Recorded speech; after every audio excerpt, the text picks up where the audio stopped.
Hello. Okay, all set. ठीक आहे. तर मित्रांनो, समजत नाही, 3 स्लॉटचे अनालिसिस आपण केले, पण तो चौथा स्लॉट होता त्याबद्दल बोलायचं की नाही बोलायचं, म्हणजे त्याच्याबद्दल रिव्ह्यू आपण करायचा की नाही करायचं, याच दुविधेमध्ये मी सध्या आहे. जसं तुम्ही जे चौथ्या स्लॉटचे विद्यार्थी जे पण पेपरला गेले होते त्यांच्यासोबत माझी सहानुभूती आहे, कारण की याच्याशिवाय मी तुम्हाला आणखी काही म्हणू शकत नाही. आतापर्यंतचा जे पण कालचे जे 2 स्लॉट होते आणि आजचा जो स्लॉट आहे याच्यामध्ये सर्वात डिफिकल्ट पैकी एक स्लॉट म्हणजे आत्ताचा. जे 3 स्लॉट अगोदरचे झाले आणि हा आजचा चौथा स्लॉट, सर्वात डिफिकल्ट जो स्लॉट होता हा आत्ताच होता. याच्यामध्ये जेवढे पण आपण क्वेश्चन्स बघितले, क्वेश्चन्स तुम्हाला बघायला मिळाले, एक second just. Okay, all side. ठीक आहे. पूर्ण क्वेश्चन आपण पेपर द्यायला गेलो होतो एमबीसीटीचा, पण क्वेश्चन जे आले तुम्हाला झॅट आणि कॅट मधून कॉपीड आले. मग ते लॉजिकल रिझनिंगचे पझल असो किंवा अदर क्वेश्चन्स असो, जसे तर तसे सीईटीने काय केलं, जसे तर तसे क्वेश्चन उचलले आणि याच्यामध्ये आणून ठेवून दिले. मला हे समजत नाहीये की तो पेपर सेट करणारा पर्सन होता कोण. त्याला तर त्याचं सगळ्यात अगोदर त्याला मला हेच म्हणा वाटतं की दादा, महाशिवरात्री आत्ताच होऊन गेली, तू तर पेपर सेट करताना महाशिवरात्रीचा भांग तर पिऊन पेपर सेट नाही केला, किंवा त्या पर्सनची सॅलरी काढून घ्यायला पाहिजे. ज्याने पण पेपर सेट केला असेल ना, टू बी व्हेरी ऑनेस्ट, त्याने तर त्या पर्सनची सॅलरी काढायला पाहिजे सीईटी वाल्याने. कारण एवढा घाणेरडा पेपर होता हा. जे पण मला रिव्ह्यूज मिळाले किंवा मी जे बघितले, जे आमचे स्टुडंट्स होते किंवा अदर जे मला कॉल आणि मेसेज आले आमच्या व्हेरियस ग्रुप्स थ्रू किंवा लिंक्स थ्रू, त्याच्याबद्दल मला कळालं आतापर्यंत सर्वात डिफिकल्ट स्लॉट पैकी हा एक होता. आजचा मॉर्निंग जो स्लॉट होता तो सुद्धा डिफिकल्ट होता, पण या स्लॉटची तर लेवलच काही वेगळी होती. ठीक आहे. तर बघूया या स्लॉट मध्ये आपल्याला क्वेश्चन्स कोणत्या प्रकारचे विचारले गेले होते. ऑलराईट, चल. याच्यामध्ये आपल्याकडे क्वेश्चन्स होते बघा. नॉर्मल आपला पॅटर्न हा या प्रकारचा असतो, पण या प्रकारचा जर आपण पॅटर्न या स्लॉटला जर आपण बघितलं, नॉर्मल आपला पेपर या प्रकारचा असतो, पण या प्रकारचा पेपर तुम्हाला ऍक्च्युली आज होताच नाही. ठीक आहे. हे तर रेग्युलर एक पॅटर्न असतो की या प्रकारचा क्वेश्चन्स किंवा या प्रकारचा पॅटर्न आपल्याला एक्सपेक्टेड असतो, पण या प्रकारचा पॅटर्न आज होताच नाही. आज तुम्ही काहीतरी वेगळंच घेऊन आले. ऑलराईट, ठीक आहे. बघा, क्वांटिटेटिव्ह ऍप्टिट्यूड जर आपण बघितलं तर प्रिव्हियस क्वेश्चन्स मध्ये जे डॉमिनेशन केलं होतं नंबर सिस्टीमने, ते याच्यामध्ये जॉमेट्री केले. जवळपास 15 ते 16 क्वेश्चन्स तुमचे आले जॉमेट्री बेसवर. 15 ते क्वेश्चन फक्त जॉमेट्री, ट्रिग्नोमेट्री याच्यावरच आले. त्यानंतर अरिथमॅटिकचे क्वेश्चन्स आले. अरिथमॅटिकचे सुद्धा खूप सारे क्वेश्चन आले. नंबर सिरीजचा एकच क्वेश्चन तुम्हाला बघायला मिळाला, आणि नंबर सिरीजचा क्वेश्चन पण मित्रांनो एवढा घाणेरडा होता. लाईक जर तुम्हाला पेपर सेटच करायचा होता, अरे दादा बँक क्लर्कचा करायचा होता, बँक पीओचा करायचा होता, पण तुम्ही झॅटचा कॅटचा पेपर कशाला आणला होतो, हे आता समजण्या पलीकडे आहे. त्यानंतर पूर्ण मॉडर्न मॅथ्स याच्यामध्ये फॉलो केलं गेलं होतं. नंतर बघितलं आपण तर सिम्प्लिफिकेशनचा एक सुद्धा क्वेश्चन नाही, डेझा सफिशियन्सीचा एक सुद्धा क्वेश्चन नाही, आणि डीआय चा सुद्धा क्वेश्चन नाही. आता डीआयचा क्वेश्चन नाही असं तुम्ही म्हणू शकत नाही, कारण डीआयचे क्वेश्चन मित्रांनो होते, पण ते क्वेश्चन तुम्हाला क्वांट मध्ये न भेटता हे क्वेश्चन तुम्हाला मिळाले होते तुमच्या रिझनिंग मध्ये. तर सर्वात अगोदर तुम्हाला काय करायचं आहे, आपण सेशन स्टार्ट करण्या अगोदर ते आपण बघितलं क्वांटचं. मला तुम्हाला सांगा की तुमचा पेपर कसा होता. ऑब्वियस आहे की आजचा पेपरचा थोडासा विचित्रच होता किंवा डिफिकल्ट होता सर्वांना, पण स्टील तुमचा just for other student clarity, तुमचा नंबर ऑफ अटेम्प्ट किती आहे, तुम्ही नंबर ऑफ अटेम्प्ट किती केले आणि तुमचा पेपर कसा होता, हे मला तुम्ही व्हिडिओ खाली कॉमेंट बॉक्स मध्ये कळवा. ऑलराईट, ठीक आहे. समोर बघूया. त्याच्यानंतर या आजच्या पेपरचा हायलाइट काय होतं, तर हायलाइट बद्दल बोलायचं झाल्यास ऑलमोस्ट जवळपास 4 ते 5 क्वेश्चन असे आहेत जे स्टेट्स आहेत, ऍक्च्युली ते झॅट आणि कॅट मधून उचलले गेले आहेत. समोर मी तुम्हाला सांगेलच. ठीक आहे. झॅट आणि कॅट मधून क्वेश्चन याचे विचारले गेले होते. One of the most difficult slot होता हा या 4 स्लॉट मधला. सर्वात डिफिकल्ट स्लॉट जर होता तो आजचाच होता, आणि 10 मार्च 4 स्लॉट. All right.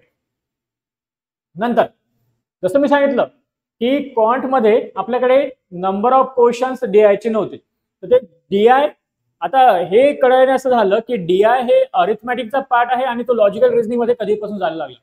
डीआयचे पण तुम्हाला क्वेश्चन विचारले गेले, आणि जवळपास डीआयचे क्वेश्चन्स हे तुम्हाला विचारले गेले हे रिझनिंग मध्ये. ठीक आहे, आपण असं म्हणू शकतो की 50 क्वेश्चन तुमचे कॉन्टचे,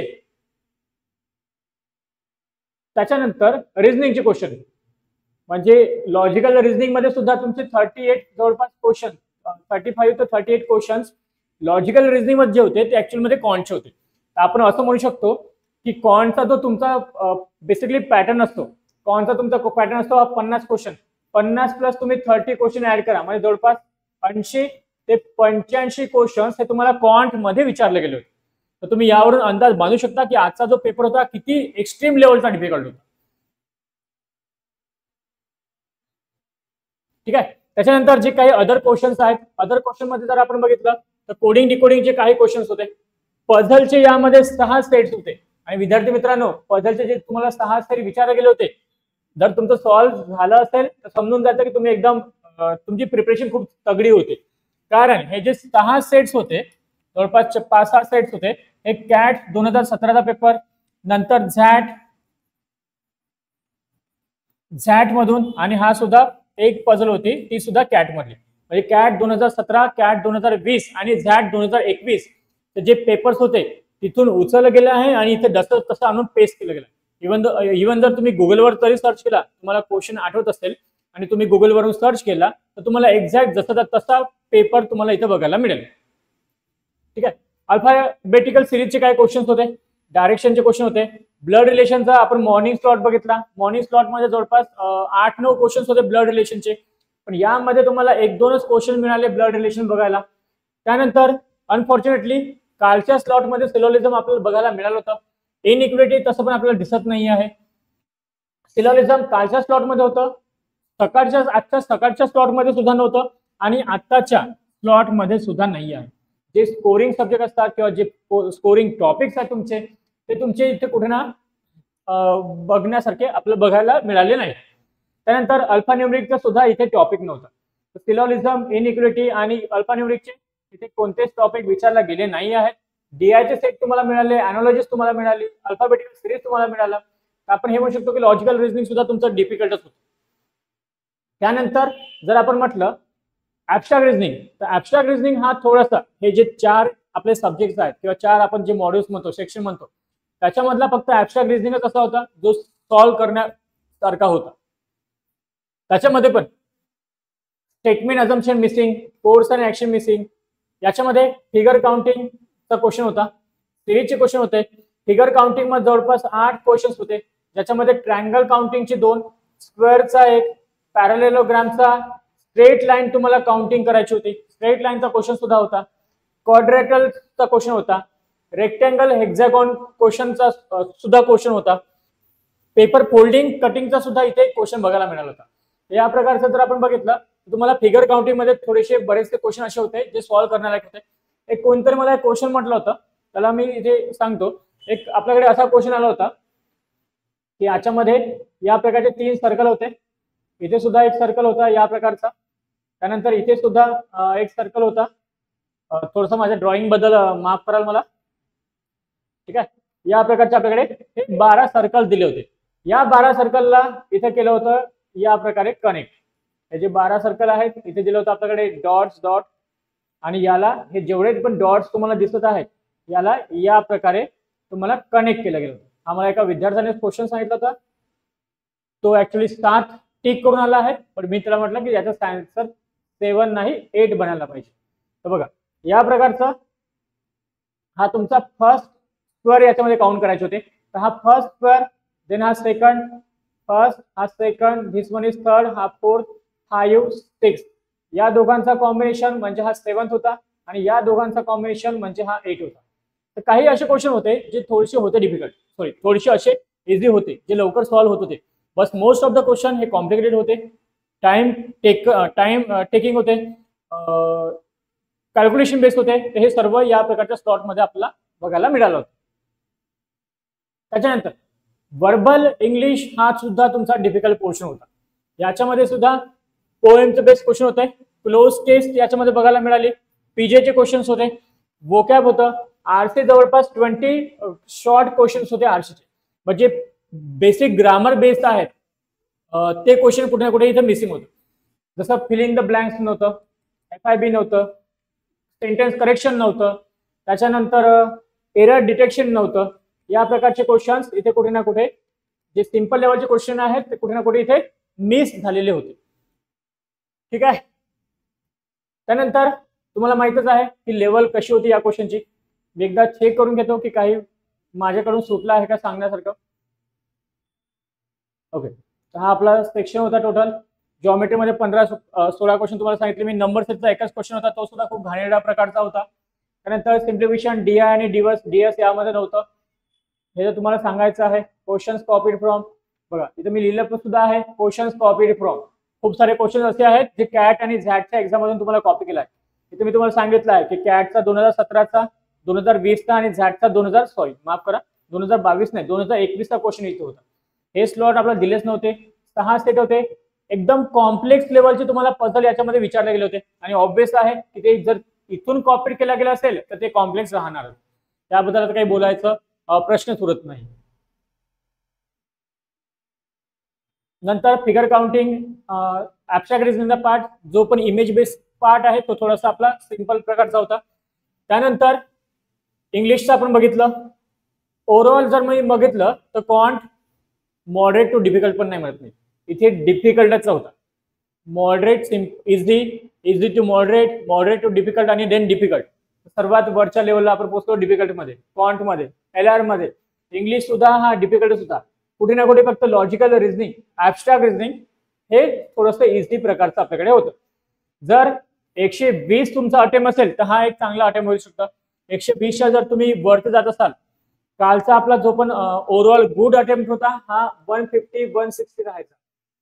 मॉर्निंग स्लॉटला मी सांगितलं तुम्हाला, जो सकाळचा स्लॉट होता त्याच्यामध्ये जवळपास 130 प्लस जर तुम्ही करत असाल तर तो एक चांगला, किंवा एक 130-140 जर प्लस तुम्ही केलं असेल तर कुठे ना कुठे आपल्या जेबीचे चान्सेस बनतात.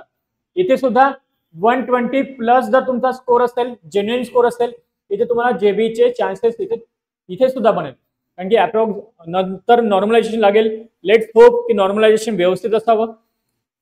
ठीक आहे. नॉर्मलायझेशन खूप साऱ्या मुलांना, मला माहिती आहे की खूप साऱ्या मुलांना हे माहित नाही की नॉर्मलायझेशन कसं होतं, कोणत्या स्लॉटच्या नुसार, डिफिकल्टीनुसार पर्सेंटेज त्यांचा कसा बनतो. तो नॉर्मलायझेशनचा व्हिडिओ ऍक्च्युअली मी हे तिन्ही स्लॉट झाल्यानंतर, तिन्ही दिवसाचे स्लॉट झाल्यानंतर अपलोड करणार होतो, पण तुम्हाला नॉर्मलायझेशनचा व्हिडिओ सुद्धा त्याला मिळून जाईल. ठीक आहे. त्याच्यावर पण व्हिडिओ मी आज बनवणार आहे, तुम्हाला तो उद्या इव्हिनिंग पर्यंत तुम्हाला मिळून जाईल. त्याच्यानंतर आता 9 तारखेचा आपण बघितला आणि 10 तारखेचा आपण बघितला. एक छोटीशी ऍडवाइस आहे to the person who are going to the exam on tomorrow. मंडेला जे लोक पेपरला जात आहेत, 11 तारखेला शेवटच्या स्लॉटसाठी. आता त्यांच्याबद्दल थोडंसं मला कीव वाटते, कारण की जसा जसा पेपरचे स्लॉट वाढत आहेत तशी तशी डिफिकल्टी लेवल सुद्धा वाढत आहे मित्रांनो. पहिला दिवस सोपा होता, दुसरा स्लॉट थोडासा डिफिकल्ट झाला, तिसरा मॉर्निंग स्लॉट आपण बघितला डिफिकल्ट होता, आणि चौथा स्लॉट सुद्धा आज तर एक भयानकच होता. आता 5व्या स्लॉट मध्ये काय होईल आणि 6व्या स्लॉट मध्ये काय होईल हे आता थोडंसं सांगणं अर्ली स्टेज होऊन जाईल याच्याबद्दल. बट आय गेस की नेहमी असं होतं की 1-2 स्लॉट असे असतात जे खूप डिफिकल्ट असतात आणि बाकी स्लॉट थोडेसे सिंपल असतात. तर यावेळी आपण असं कन्सिडर करू शकतो की जे पण डिफिकल्ट वाले स्लॉट होते ते आज निपटले, उद्या तुमचे परत सिंपल वाले स्लॉट राहू शकतात. But I can not assure की उद्या सिंपल स्लॉट, असं पण होऊ शकतं की उद्या याच्यापेक्षा आणखी डिफिकल्ट स्लॉट येऊन जाईल. ठीक आहे. ओके, चला. तर ऍडवाइस आहे त्या मुलांसाठी जे उद्याला पेपर जात आहे, so don't go with any bias. Normalisation लागणार आहे, कोणाचा कट ऑफ कमी होईल किंवा जास्त होईल, पर्सेंटाईल कट ऑफ आणि पर्सेंटाईल कट ऑफ हे तुमच्या स्लॉट नुसार ठरवलं जाईल. तर असं कन्सिडर करू नका की 160 होईल किंवा 124 होईल किंवा 120 होणार किंवा 140 होणार. Paper can be of any difficulty. उद्याचा पेपर आपल्याला सिंपल सुद्धा मिळू शकतो किंवा डिफिकल्ट सुद्धा मिळू शकतो. So you prepare for the best. अगर जर सोपा आला तर चांगलंच आहे, जर डिफिकल्ट आला तर त्यानुसार मग तुम्हाला सांभाळायचं आहे. दोन्ही दिवसाचे तुम्हाला माहिती आहे की यावेळेस जंबल नाही आहे, सेक्शन वाईज आहे, ते तुम्हाला आता कळायलाच असेल. Question from topics which is not present eight. असं होऊ शकतं जसं इनइक्वलिटी क्वेश्चन नाही आला, डीएसचे क्वेश्चन नाही आले, असं होऊ शकतं की उद्याला इनइक्वलिटी किंवा डीएसचे क्वेश्चन तुम्हाला बघायला मिळेल, हे पॉसिबल आहे. त्याच्यानंतर विकली ब्राउज सर्वात इम्पॉर्टंट, डोंट टार्गेट. असं ठरू नका की मला 150 क्वेश्चन सॉल्व्ह करायचे, मला 110 क्वेश्चन सॉल्व्ह करायचे किंवा 50 क्वेश्चन सॉल्व्ह करायचे किंवा 80 क्वेश्चन सॉल्व्ह करायचे. जेवढे नंबर ऑफ क्वेश्चन तुम्हाला जमत आहेत तेवढे लवकर पटापट सॉल्व्ह करा आणि समोर जा. एका क्वेश्चनवर जास्त टाइम स्पेंड करू नका. असं होऊ शकतं की सुरुवातीला डिफिकल्ट असेल, शेवटी सिंपल क्वेश्चन तुम्हाला मिळू शकतो. ठीक आहे. तर त्यानुसार जर एखादा क्वेश्चन तुम्हाला लेंदी वाटत असेल, टाइम कन्झ्युमिंग वाटत असेल किंवा मोठा दिसत असेल तर त्याला तिथे वेळ न देता समोरचा क्वेश्चन चेक करा. कदाचित समोरचा क्वेश्चन तुम्हाला सिंपल मिळू शकतो. त्यानंतर असेच जे पण एक्झाम अनालिसिस होतं, नवीन जॉब ओपनिंग नोटिफिकेशन निघतात, यांचे व्हिडिओ आम्ही नेहमी पोस्ट करत राहतो. काही स्टडी मटेरियल सुद्धा आम्ही पोस्ट करतो, रिलेटेड स्टफ सुद्धा आम्ही पोस्ट करतो. हे सर्व गोष्टी तुम्हाला आमच्या मेगाबिट एज्युकेशन यवतमाळच्या टेलिग्राम ग्रुपवर आणि टेलिग्राम ग्रुपवर मिळून जाईल. हा टेलिग्राम ग्रुपचा चॅनलचा ऍड्रेस आहे. तुम्हाला या चॅनलला सर्च करायचा आहे आणि जॉईन करायचं आहे. त्याच्यानंतर ज्याच्यावर तुम्ही व्हिडिओ बघत आहे मेगाबिट एज्युकेशन युट्यूबचं चॅनल, या चॅनलला सबस्क्राईब करा, तुमच्या मित्रांपर्यंत शेअर करा, व्हिडिओला लाईक करा जर आवडला असेल तर, आणि नेक्स्ट व्हिडिओ तुम्हाला कशाबद्दल पाहिजे हे आम्हाला कॉमेंट बॉक्समध्ये नक्की सांगा. यासोबत जे पण तुमचं आजचं अनालिसिस होतं, नंबर ऑफ क्वेश्चन जर तुम्हाला काही आठवत असेल किंवा तुमचा अटेम्प्ट किती झाला हे सुद्धा तुम्ही कमेंट बॉक्समध्ये पोस्ट करून आम्हाला कळू शकता. तर उद्याच्या नवीन स्लॉटमध्ये आपण परत एकदा भेटूया. उद्या काय काय चेंजेस होतं, ऑब्वियस होप सो की उद्याचा पेपर थोडासा सोपा यायला हवा. तर ऑल द बेस्ट तुम्हाला सर्व विद्यार्थ्यांना जे उद्याला पेपरला जाईल, आणि ज्यांचा पेपर आज खराब गेला, don't regret, don't get like stage घेऊ नका.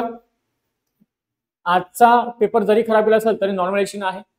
जोपर्यंत रिझल्ट येत नाही तोपर्यंत तुमच्या हातात सध्या होप आहे. ठीक आहे. तर आपण उद्याच्या नवीन व्हिडिओमध्ये भेटूया. Thank you so much.